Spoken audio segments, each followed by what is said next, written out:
बिस्मिल्लाहिर्रहमानिर्रहीम। अस्सलाम वालेकुम students, welcome to CBEL concept based education learning YouTube channel. मैं हमाद अहमद, आपका ट्यूटर। आज के इस लेक्चर में हम बात करेंगे बीकॉम पार्ट 2 की और इसका सब्जेक्ट है एडवांस अकाउंटिंग। तो स्टूडेंट्स, आपको पता है हमने एडवांस अकाउंटिंग का chapter number 3 that chapter is debenture account start किया है। आज हम उसकी प्रॉब्लम नंबर 9 करेंगे।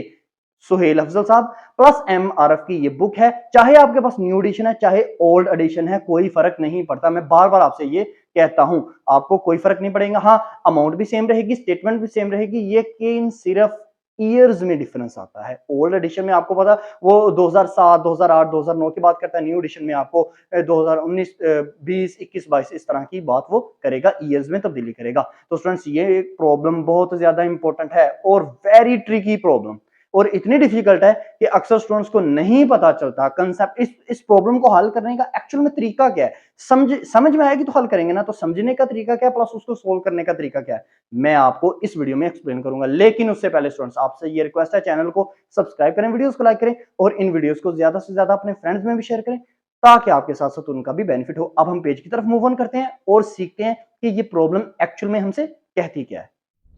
अच्छा स्टूडेंट्स, अब देखिए क्वेश्चन नंबर 9 बहुत इंपॉर्टेंट और वेरी ट्रिकी क्वेश्चन है। मैं आपको कहूँ 99% स्टूडेंट्स को ये क्वेश्चन की समझ में नहीं आती। इंशाल्लाह ताला मैं इतने इजी वे में आपको बताऊंगा ना कि आपको इस क्वेश्चन के एंड तक हर चीज़ क्लियर हो जाएगी। ठीक है, अब देखिएगा क्वेश्चन आपसे क्या कहता है। क्वेश्चन कहता है कि कंपनी के पास ना कंपनी ने इशू किए हैं 15,000 डिबेंचर, जिसके ऊपर इंटरेस्ट रेट है 9% डिबेंचर 100 का एक है। पहले आपके पास बुक साइड में ना ज़रूर होनी चाहिए, अदरवाइज इस क्वेश्चन की समझ में नहीं आएगी। ठीक है ना। और एक शेयर आपका 100 रुपये का, लेकिन आपने इशू किया 95 रुपये का, यानी कि डिस्काउंट इशू किया एट डिस्काउंट पर।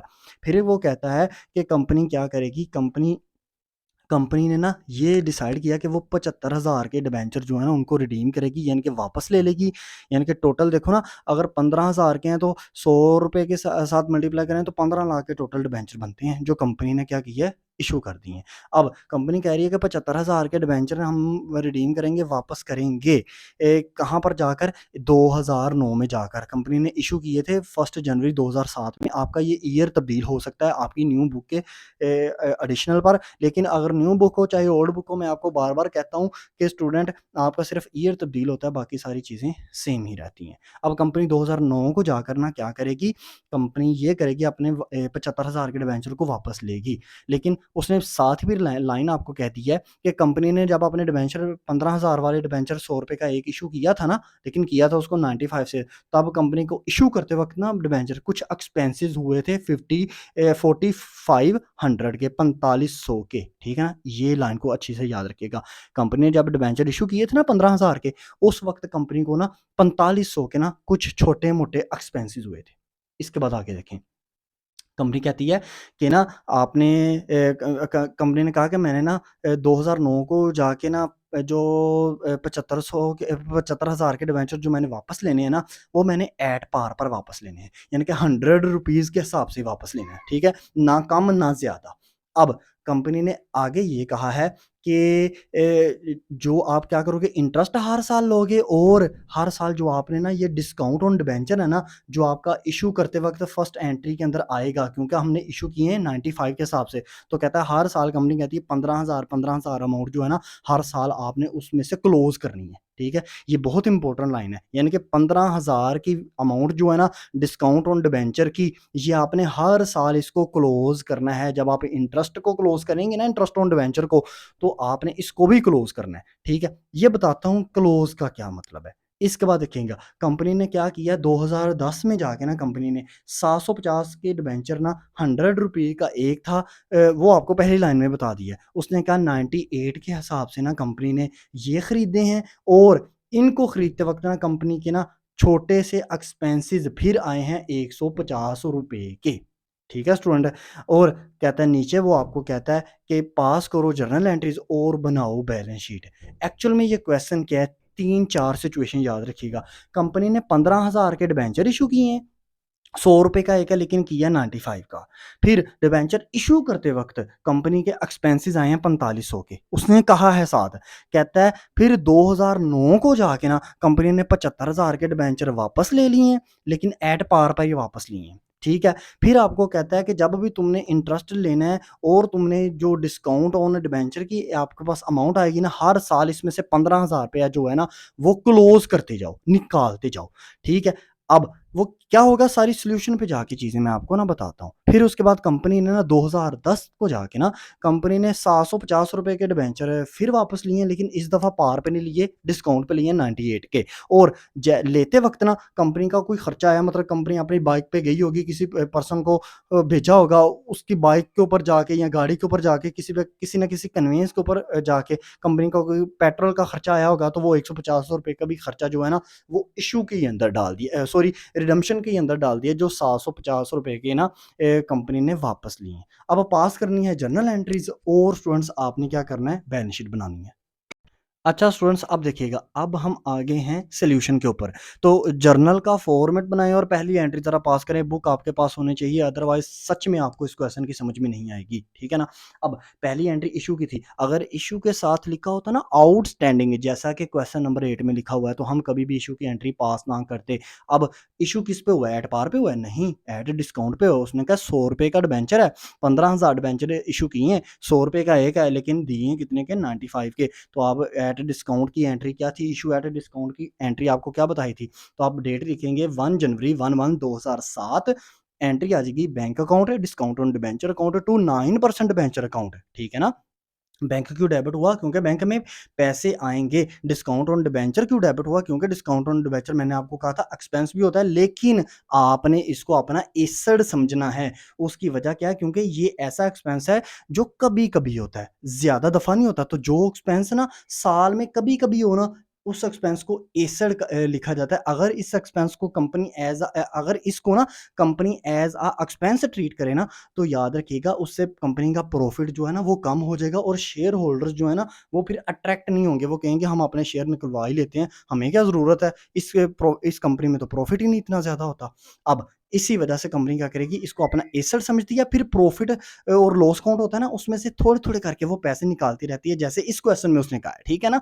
अब बैंक में पैसे कितने जाएँगे? 15,000 के डिबेंचर थे, लेकिन 15,000 को मल्टीप्लाई हमने 100 नहीं करना। बैंक में पैसे जाएँगे 95 के हिसाब से, तो आपके पास आ जाएगा 14,25,000 बैंक में पैसा जाएगा, 75,000 आपके पास डिस्काउंट ऑन डिबेंचर हो जाएगा। ये कैसे? क्योंकि ₹5 का डिस्काउंट दिया, तो 15,000 को 5 से मल्टीप्लाई करेंगे तो 75,000 आएगा। 9% डिबेंचर अकाउंट ये कंपनी की लायबिलिटी है, लेकिन कंपनी ने पैसा जो पे करना है ना डिबेंचर होल्डर्स को, वो 15 लाख ही अदा करना है at the time of redemption, वापसी के वक़्त। ये पहली एंट्री होगी। इसकी नरेशन, अब आप स्टूडेंट्स को पता है नरेशन इतना ज़्यादा मसला नहीं है, नरेशन पास कर दीजिएगा, मैंने लिखी हुई है, आप कॉपी कर सकते हैं। आगे, फिर क्या हुआ? फिर ये हुआ कि कंपनी ने ये कहा था, दूसरी लाइन पे जाके कंपनी ने ये कहा था, आपको बुक आगे सामने रखें, उसने कहा जब इन डिबेंचर को इश्यू किया था ना, 15 लाख के डिबेंचर को इश्यू किया जब, तो कंपनी के ना 4500 के एक्सपेंसेस हुए हैं। तो स्टूडेंट्स 1 जनवरी 2007 आप क्या एंट्री पास करोगे, जब भी एक्सपेंस होता है तो आपको पता है एक्सपेंस बढ़े तो डेबिट होता है, तो expense on issue of debenture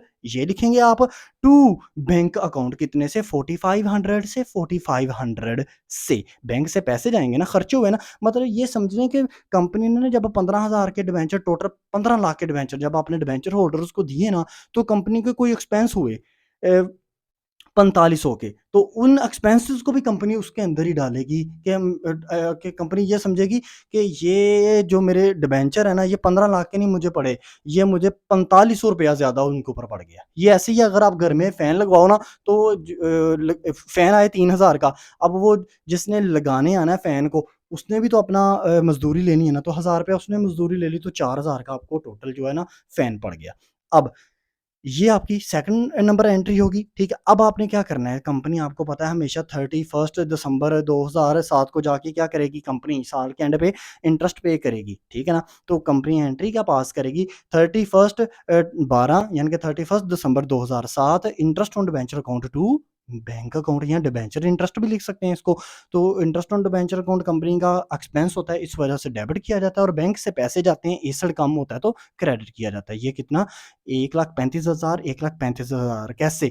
15 lakh के ऊपर आप लेंगे 9%, तो 15 लाख के ऊपर 9 मल्टीप्लाई बाय 9 डिवाइडेड बाय 12 करेंगे ना पूरे साल का, तो आपके पास 1,35,000 ही आएगा। इसकी भी नरेशन आप लिख सकते हैं, बीइंग इंटरेस्ट इज़ पेड।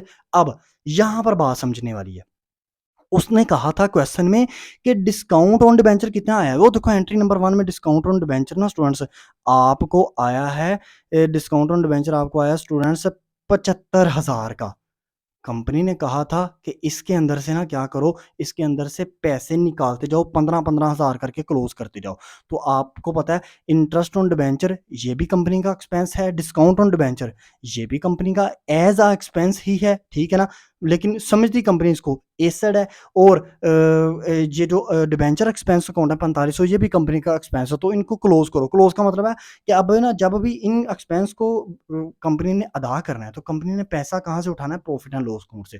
तो 31 दिसंबर 2007 को क्या होगा? Profit and loss account debit to profit and loss account debit to interest on debenture account credit, discount on debenture account credit, expense on issue of debenture account ये भी credit है। अब interest on debenture account कितने से?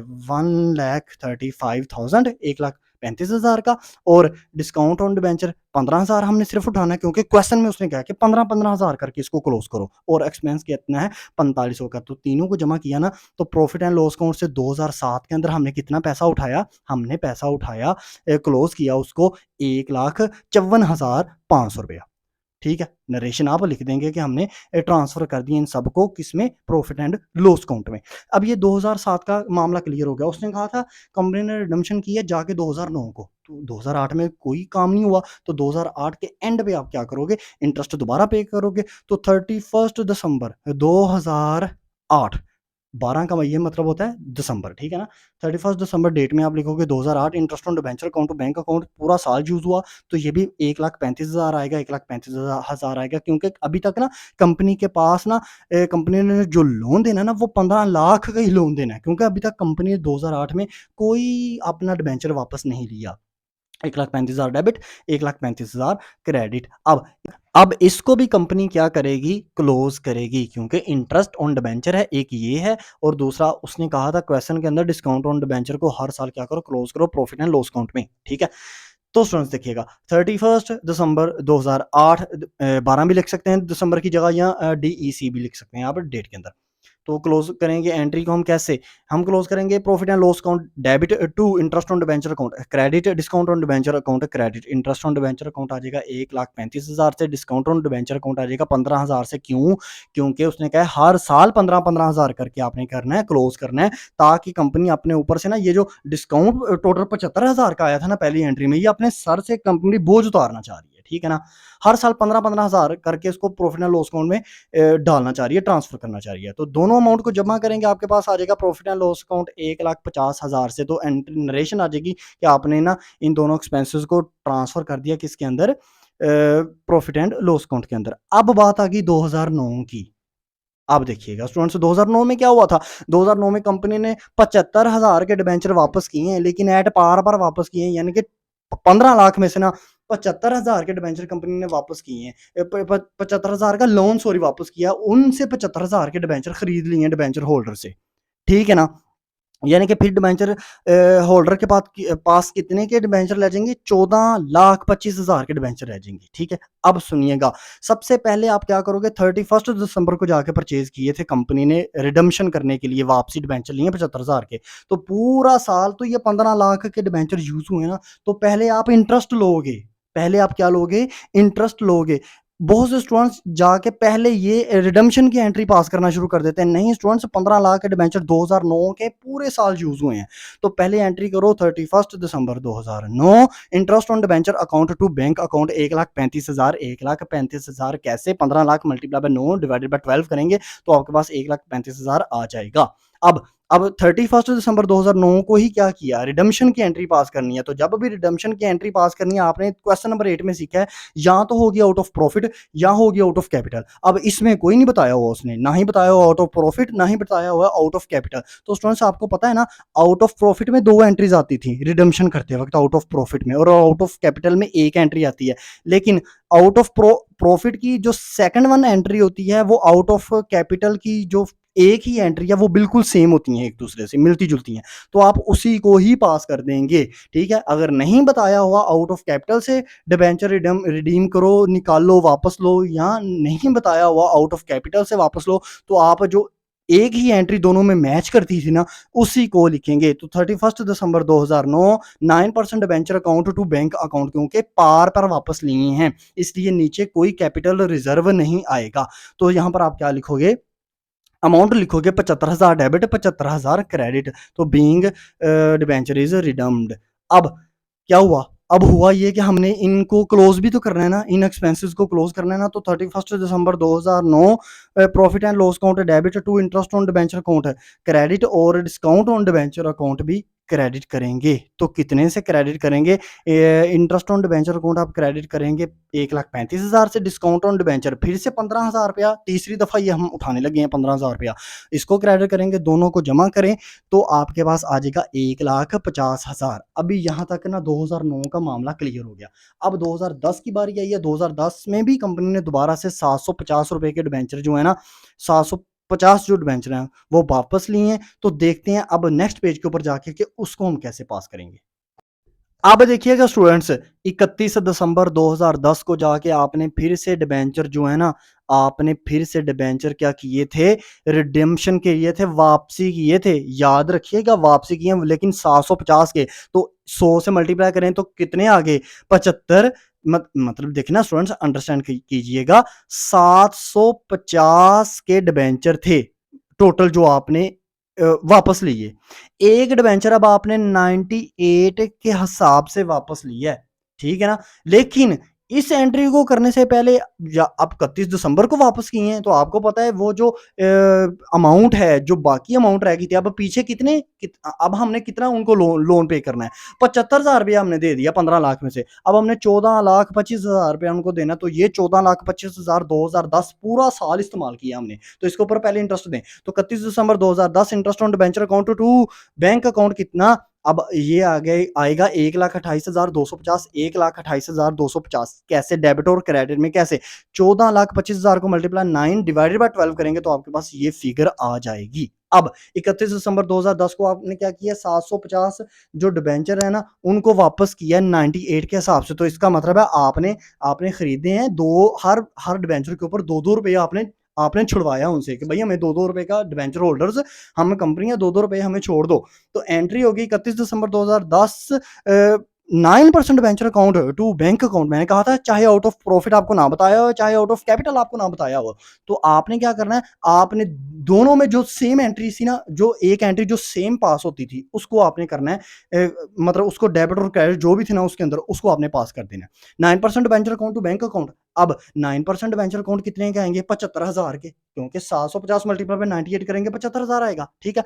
अब आप ना students sorry 750 को मल्टीप्लाई 100 से करेंगे तो 75,000 आएगा, क्योंकि हमने मल्टीप्लाई 100 से करना होता है, ठीक है। हमने 9% वेंचर अकाउंट को फेस वैल्यू से ही था, ये 100 रुपए का एक, ये पहली एंट्री में आपको बताया था जब उसने इशू किए थे, लेकिन हमने लिए 98 के हिसाब से, यानी कि 75,000 रुपया हमने दोबारा उनको वापस किया है टू बैंक अकाउंट। लेकिन बैंक में हमारे हमारे बैंक से पैसे कितने किए हैं, नहीं हमने 75,000 रुपया नहीं दिया, हमने 98 रुपए के हिसाब से दिए हैं। तो अगर आप करें ना 750 को मल्टीप्लाई करें ना आप 98 से, तो आपके पास आता है 73,500। लेकिन आप कहोगे सर जी यहाँ पर लिखा हुआ है 73,000 73,650 रुपीज, सर ये 150 रुपए कहाँ से आ गए। उसने बुक में अगर आप देखो ना, अगर पास में बुक है, तो उसने कहा था आपको कि जब आपने 750 के डिबेंचर 98 रुपए के हिसाब से वापस लिए ना, तब आपने 150 रुपए का आपका खर्चा आया उसके ऊपर। यानी कि खर्चा ये आया कि आप कंपनी ने जो बंदे को भेजा होगा ना कि भाई ये जाओ 73,500 रुपया डिबेंचर होल्डर को वापस दे आओ, उनसे हमारे डिबेंचर ले आओ, ठीक है। तो वो उसके ने बाइक में कोई पेट्रोल डलवाया होगा, कोई खर्चा आ गया होगा 150 रुपए का, तो वो भी उसके अंदर ही इंक्लूड करेंगे, ठीक है। जैसे मैंने प्रीवियस आपको फैन वाली एग्जांपल दी है, ठीक है। अब देखो ये आप क्या करोगे, 73,500 आएगा, जैसे 750 को मल्टीप्लाई करने से 98 से, तो 73,500 आएगा, उसमें आपने ऐड कर देना है 150। तो क्रेडिट करेंगे 73,650 रुपीज। अब डेबिट एंड क्रेडिट साइड में फर्क आ गया। तो क्रेडिट साइड पे आप कैपिटल रिजर्व नहीं लिखोगे, यहाँ पे लिखोगे प्रॉफिट ऑन रिडम्पशन। अब बहुत से स्टूडेंट्स ये परेशान होते हैं, सर जी क्यों, ऐसा क्यों, क्योंकि जब आपने बताया था जब आउट ऑफ प्रॉफिट करेंगे ना, तो आपने आउट ऑफ प्रॉफिट में जब 98 रुपए के हिसाब से या 97 रुपए के हिसाब से हम पैसे वापस कर रहे हैं, करने थे हमने 100 रुपए के हिसाब से, तो सर आपने कहा था कैपिटल रिजर्व आएगा, वो तब था जब वो मेंशन करेगा कि आउट ऑफ कैपिटल है या आउट ऑफ प्रॉफिट से हम पैसा उठा रहे हैं, रिडम्पशन कर रहे हैं। अब उन दोनों को नहीं था बताया हुआ, तो अब यहाँ पर आप लिखोगे प्रॉफिट ऑन रिडम्पशन। याद रखिएगा इस बात को, कितने से 1500 सॉरी 1350 से। तो नरेशन इसकी आप ऐसे ही लिख देंगे। अब आपने क्या करना है, इन तमाम अकाउंट को क्लोज करना है। तो 31 दिसंबर 2010 आप करोगे profit and loss account debit to interest on debenture account credit, discount on debenture account credit, क्योंकि उसने कहा था डिस्काउंट हर साल आपने 15-15 हज़ार से इसको क्लोज करना है। तो इंटरेस्ट ऑन डिबेंचर अकाउंट आ जाएगा 1,28,250, 15,000 से आ जाएगा आपका ये डिस्काउंट ऑन डिबेंचर। दोनों को जमा करेंगे तो profit and loss account debit side पे रकम लिख देंगे 1,43,250 रुपए। ठीक है, आपने नरेशन लिख देनी है कि हमने इन दोनों एक्सपेंसेस को ट्रांसफर कर दिया प्रॉफिट एंड लॉस अकाउंट में। अब क्योंकि ये आपको प्रॉफिट ऑन रिडम्पशन भी हुआ 1350 का, ये भी प्रॉफिट है, तो प्रॉफिट को भी इसको करना पड़ेगा हमें किस में ट्रांसफर, हमें इसको भी क्लोज करना पड़ेगा। ये मैं बताता हूँ क्यों क्लोज करना है, पहले एंट्री सुनिएगा। 31 दिसंबर 2010 प्रॉफिट ऑन रिडम्पशन अकाउंट, क्योंकि वहां पर क्रेडिट हो रहा था, क्लोज करने के लिए साइड को उल्ट करना पड़ता है, profit on redemption debit to discount on debenture account क्या करना पड़ेगा, हमें क्रेडिट करना पड़ेगा 1350 से। क्यों, इसकी वजह सुनिएगा। हमने टोटल 75,000 रुपया डिस्काउंट दिया था पहली एंट्री में, उसमें से हमने 15-15 हज़ार करके 4 दफा पैसा उठाया है और उस अकाउंट में ट्रांसफर कर दिया 15-15 हज़ार करके, मतलब थोड़ा थोड़ा करके हमने क्या कहा कि हमने अपना पैसा उठाया, क्योंकि डायरेक्ट 75,000 रुपया उठा लेते तो शेयर होल्डर्स पर बैड इंपैक्ट पड़ता। अब 4 दफा 75 हज़ार हमने करके उठाया इस डिस्काउंट ऑन, ये जो हमने दिया था ना डिस्काउंट ऑन डिबेंचर का, ये हमने 4 दफा उठाया तो 60,000 रुपया हमने टोटल पैसा उठाया, पीछे रह गया था 15,000 रुपया। लेकिन हम 15,000 में से हमने एंड पे क्या किया है, 1350 की अमाउंट को फिर हमने क्या किया, क्लोज कर दिया कि भाई जी बस हम अब ना हम 75,000 टोटल नहीं दे सकते, 60,000 से ऊपर अब हम 1350 1,350 रुपया अब हम बस दे सकते हैं, इसके अलावा हम नहीं प्रॉफिट एंड लॉस अकाउंट में से उठा सकते पैसा। ठीक है ना, तो नहीं उठा सकते तो क्या पता कंपनी बाद में उसको कैपिटल रिजर्व में से उठा लेगी। सही हो गया, तो इसलिए हमने इसको डिस्काउंट ऑन डिबेंचर के अंदर इसको क्रेडिट किया प्रॉफिट ऑन रिडम्पशन को। तो ये थी स्टूडेंट्स आपकी तमाम जर्नल एंट्रीज। अब हम क्या करेंगे, अब हम बैलेंस शीट करते हैं, बहुत छोटी सी बैलेंस शीट है। अच्छा स्टूडेंट्स, अब ये देखिए बैलेंस शीट है। बैलेंस शीट में सबसे पहले आप कंपनी का ऊपर नेम लिख देंगे, जैसे ये बिल्कुल कंप्लीट फॉर्मेट बना हुआ है आप इसी को ही फॉलो करेंगे। Liability asset, liability rupees asset rupees, ठीक है ना। तो इसमें कोई फर्क नहीं पड़ता, आप लायबिलिटी को राइट हैंड साइड पे लिख लो या लेफ्ट हैंड साइड पे लिख लो, ठीक है। अब लायबिलिटी 9% वेंचर अकाउंट रह गए हमारे पास 13,50,000 के। अब ये कैसे, ये एक लाइन की लायबिलिटी है, ये 13,50,000 के कैसे रह गए। टोटल कंपनी ने 15 लाख का लोन अदा करना था, 75,000 का एक दफा अदा किया है, 75,000 का एक दफा अदा किया है। सन 2009 को जाके कंपनी ने 75,000 का डायरेक्ट एट पार पर अदा कर दिया था। 2010 में जाके कंपनी ने फिर 75,000 का लोन अदा किया, लेकिन वो एट डिस्काउंट पर अदा किया था, लेकिन वो तो डिस्काउंट कंपनी की इनकम है ना, दिया तो कंपनी ने 75,000। कंपनी ने क्या लिखना अपनी बुक्स ऑफ अकाउंट में, बैलेंस शीट में ये लिखना है कि हमने 75,000 रुपया दे दिया। अब 75,000 दो दफा दिया है, तो ये बन गया 1,50,000। तो 15 लाख में से 1,50,000 माइनस करें तो अभी कंपनी ने ना, अभी भी कंपनी की लायबिलिटी है 13,50,000 रुपये अभी कंपनी ने अदा करना है। और एसेट साइड पे क्या आ जाएगा, डिस्काउंट ऑन डिबेंचर 13,650। ये कौन सी अमाउंट है, ये वो अमाउंट है जो कंपनी का अभी तक एसेट है। मैंने आपको क्या कहा था कि आपका स्टूडेंट, आपने जो डिस्काउंट ऑन डिबेंचर दिया ना वो 15-15 हज़ार करके दिया था, फिर एंड पे जाके ना कंपनी ने 13,050 रुपए का जाके कंपनी ने उसको क्लोज किया था प्रॉफिट ऑन रिडम्पशन अकाउंट को। तो बाकी कंपनी का पीछे कितना एसेट रह गया है, वो रह गया 13,650 रुपए। कैसे आपको बताऊं, 75,000 टोटल था, 4 दफा कंपनी ने 15-15 हज़ार करके अदा किया, तो 60,000 ये हो गया 75,000 में से 60,000 निकाल दे तो 15,000। आगे सुने, फिर एंड वाली एंट्री में जाके 1350 रुपए कंपनी ने दिए, तो 15,000 में से माइनस करें 1350, तो बाकी जो फिगर बचती है ना वो 13,650 रुपया कंपनी का बाकी बचता है। ठीक है ना, तो ये स्टूडेंट्स आपकी बैलेंस शीट होगी। आई होप सो आपको ये क्वेश्चन अच्छे से अंडरस्टैंड हो गया होगा। इस क्वेश्चन, ये ट्रिकी क्वेश्चन है और पेपर पॉइंट ऑफ व्यू से क्वेश्चन नंबर 8, क्वेश्चन नंबर 9 इसको कभी आपने इग्नोर नहीं करना। मैं आपको यही सजेस्ट करूँगा कि आप स्टूडेंट्स ज़्यादातर करते रहते हो कम इंटरेस्ट, एक्स इंटरेस्ट वाले, वो भी क्वेश्चन करेंगे 11, 12, 13, 14, 15, लेकिन ये 2 क्वेश्चन बहुत ट्रिकी हैं, इनको स्किप नहीं आपने कभी भी करना। ये थी प्रॉब्लम नंबर 9। नेक्स्ट आने वाली वीडियो के अंदर हम इंशाल्लाह ताला प्रॉब्लम नंबर 10 करेंगे। आई होप सो आपको ये चैनल ज्यादा से ज्यादा क्वालिटी की एजुकेशन प्रोवाइड कर रहा होगा, आपका भी बेनिफिट हो रहा होगा। इसके अलावा आपको कोई भी इशू है, किसी भी सब्जेक्ट के रिलेटेड कोई इशू है, तो काइंडली हमसे शेयर लाजमी कीजिएगा। अब तक के लिए इतना ही, अपना ख्याल रखें, अपने इस यूट्यूब चैनल का भी। अल्लाह हाफिज।